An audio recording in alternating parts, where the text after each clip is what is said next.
Right, my name comes from me, basically. Right, and I started with a guy called Naf Naf. Right, and we was arguing about what name we was going to use. He wanted to call himself Naf Naf because of Naf Naf clothing, and I forget what I was going to call myself, but it was something stupid, you know what I mean? Then I thought, because I couldn't think of a name, I just thought Kenny Ken. Kenny Ken's the one, and that's me. I originate from Hackney. Well, I was born in Islington, but I've lived in Hackney most of my life, or East London most of my life, you know what I mean? My musical inspirations, I've been growing up on reggae, soul, hip hop in my later years, you know, because that didn't come until my later years. So I'd say mostly reggae, soul, and pop. By going to a rave basically, and just realising that raving wasn't like raving and working didn't mix. So it was either I'll go raving and don't earn no money, or I'll go to work and don't go raving. But I loved the raving, so I decided to get myself a set of decks, learned how to mix, and started off from there basically. Yeah, the one who I loved, who I really hit me, like was like a kick in the teeth, was Carl Cox. He was the one that really busted me up, you know what I mean? Then you got the Groove Rider who came in, and Groove was a different type of mixer, but also kicked you in the teeth as well, you know what I mean? Then you had Fabio, Frankie Valentine, to name but a few, you know? My first ever booking was with Genesis.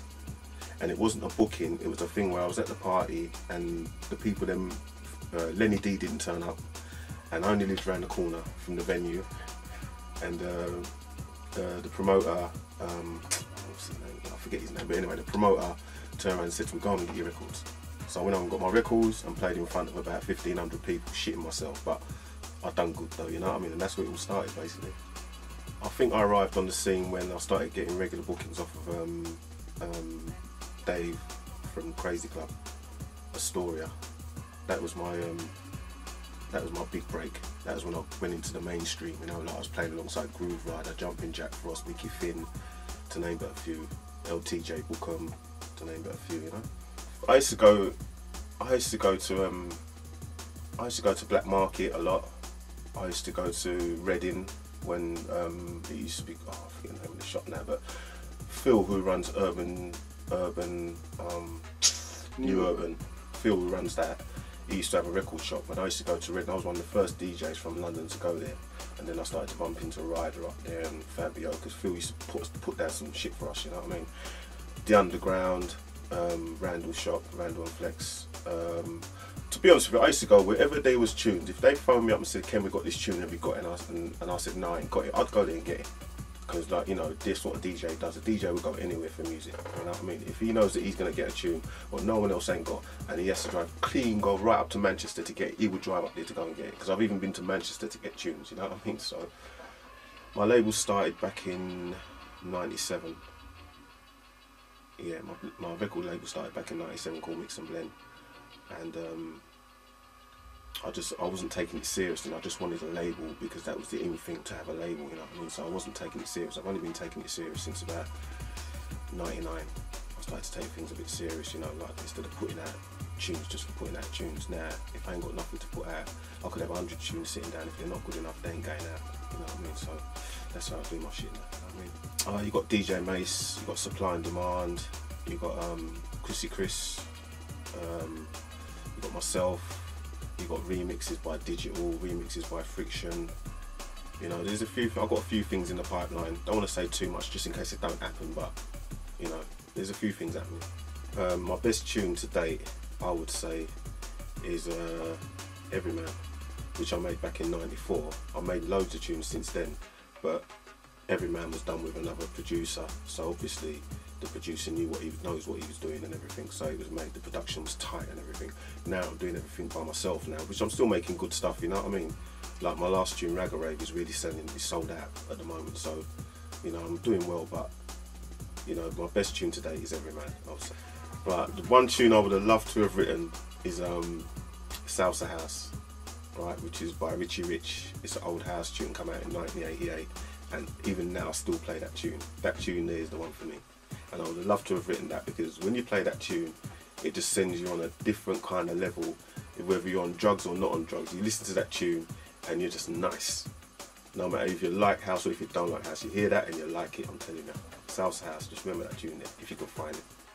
No, that's a hard one. God's Kitchen. God's Kitchen. I used to play for them back in the day, but I haven't played for them for a good few years now. And they're doing some really good parties on there at the main festivals. I'd like to play there at God's Kitchen. I'd like to do a festival. I played at Glastonbury, but I'd like to do God's Kitchen because that's like more for drum and bass than Glastonbury, you know what I mean? At the moment, the man them who's doing it for me at the moment, who's really, you know, taking big strides out of the scene out there at the moment is people like DJ Friction, Swift, Andy C, of course, to name but a few.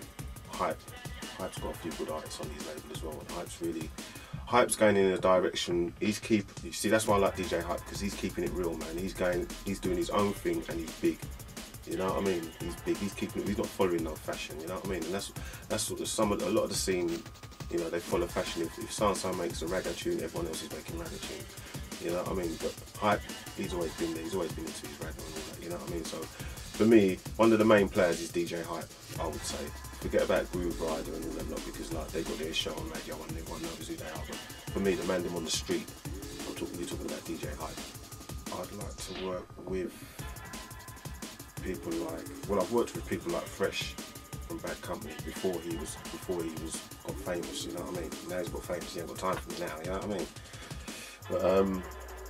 But I suppose it'd have to be one of the top reggae producers, reggae singers like Sean Paul or Beanie Man. I'd like to do some stuff with them, you know what I mean? But you know, whether it'll ever happen, I don't know. It's just down to me to step up my game on the production and hope that I get noticed someday, you know what I mean? Favourite DJ. I haven't really got a favourite DJ because they're all good in their own little way, you know what I mean? You know, I can tell you the one who gave me a kick up the arse back in '94 was Randall. You know what I mean? When my man came on the scene, he kicked me up the arse and made me realise that, boy, you got to pick up your game, son. You know what I mean? So Randall's one of my homeboys. Hype, I like DJ Hype. I like Andy C. I like all of them really. You know what I mean? They're all doing a good thing. So I can't really say which one's my favourite. You know, but you know, and I've got a little young boy coming up, Chris. He's watching in a couple of years' time. He's going to be the one to watch.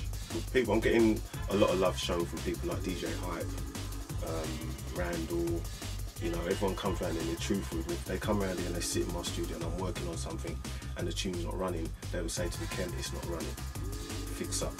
You know, and MC Fats, you know, all them people there, DJ Ron, all them people show me love when it comes to the production, because they just tell me as it is, you know what I mean? Then I know what I'm doing. I don't listen to anyone else, because sometimes people just tell you that your tune's good just to get up your ass kind of thing, you know what I mean?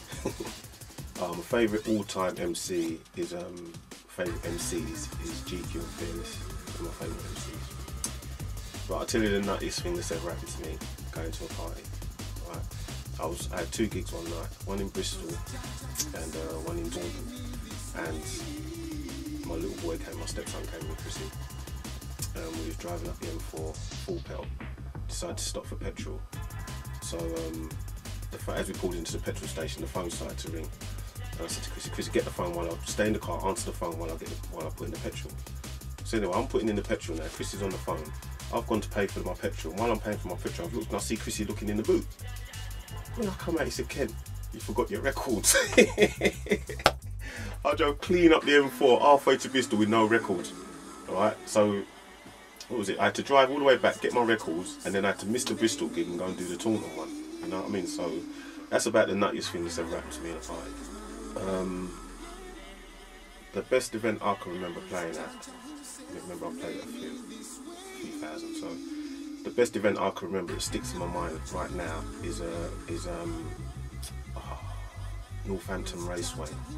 Oh, what was the name of the race?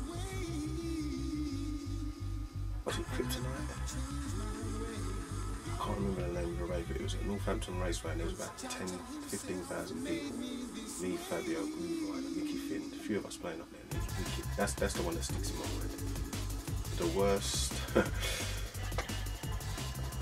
worst party I've played at is,